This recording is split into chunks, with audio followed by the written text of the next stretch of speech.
This may be a terrible, terrible idea. And release.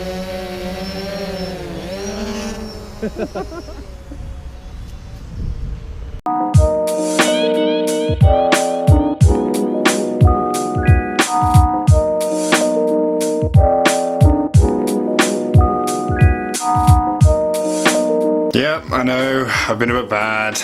I haven't recorded one of these again in 2 weeks, which is why for the next two I'm literally going to have the same facial hair, t-shirt and hairstyle. In my defense though, the last few weeks have been pretty intensely boring. I mean, literally the only interesting things that happened were I lied down, watched some Netflix, flew the drone a bit,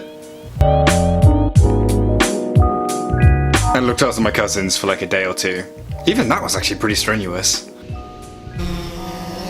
So the reason my life has been so intensely boring is because I kind of had to have this super minor surgery, not a big deal, but just super annoying. And the nature of the surgery has meant that it's been difficult for me to sort of move around a lot and to sit down, shall we say. Yes, okay, it was on my glute. Let's just chill. Just calm down, guys. Okay, just calm down. I'm not really doing well for this image that I'm an intensely like sporty person who does gym all the time. I promise, when I'm like normal, I'm quite sporty.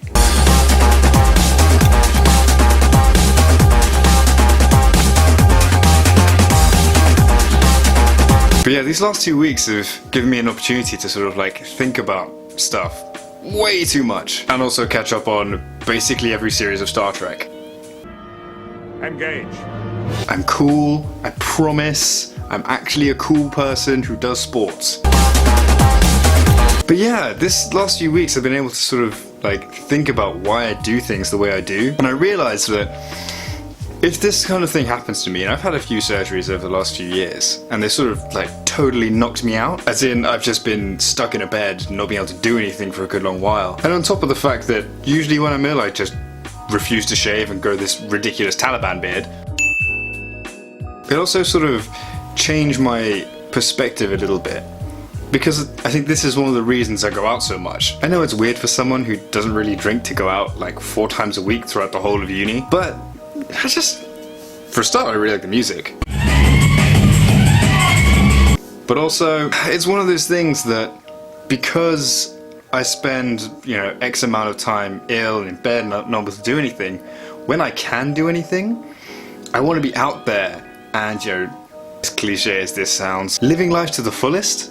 I want to be out partying, I want to be out going, doing sports and getting huge and, you know, just being social and doing all the things I can't when I'm stuck in bed. And I think this is one of the other reasons that I just buy extravagant things, which I have actually tried to stop a little bit.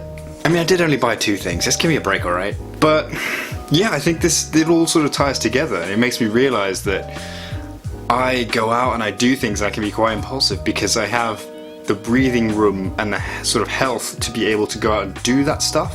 I think if you're ill and you've had something taken away from you, like your mobility for example, it really makes you appreciate what you don't have.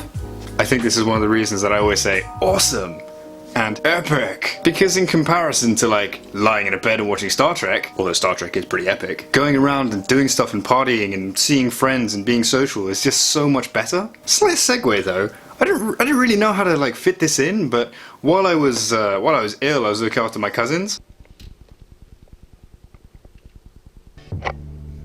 They are amazing. I think one is 4 and one is 12. Arian and Niam, and they're fantastic. I love them to pieces. Although hilariously, Niam genuinely looks like Benjamin Button.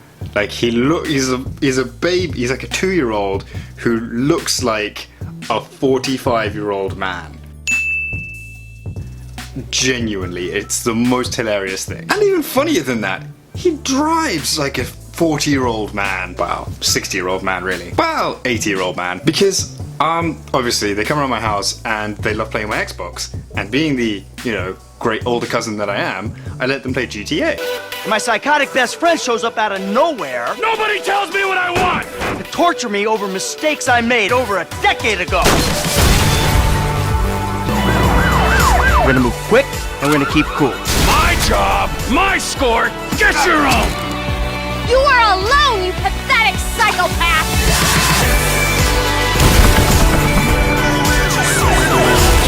Suppose a group hug's out of the question. And I don't know if you're out there and you're watching this and you've actually played GTA, but never before have I seen a child be so law-abiding. Quickly, they're shooting you. What are they doing? I'm stuck on the red light. I'm going. It's kind of weirdly adorable. I think it's a credit to my aunt and uncle that they're raised in such a way that they won't even break the rules in a computer game. You're not shooting the poor people with a grenade launcher. What are you doing? Killing some police. You're killing some police. It's just it's the most adorable thing I've ever seen.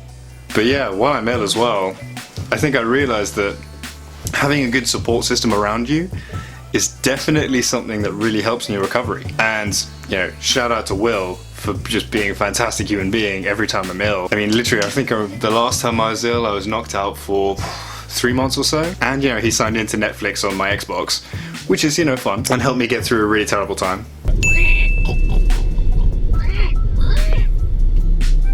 If that does make it in the vlog, I'm posting it straight to your wall. Am I better doing this in camera or by sight? I'm gonna.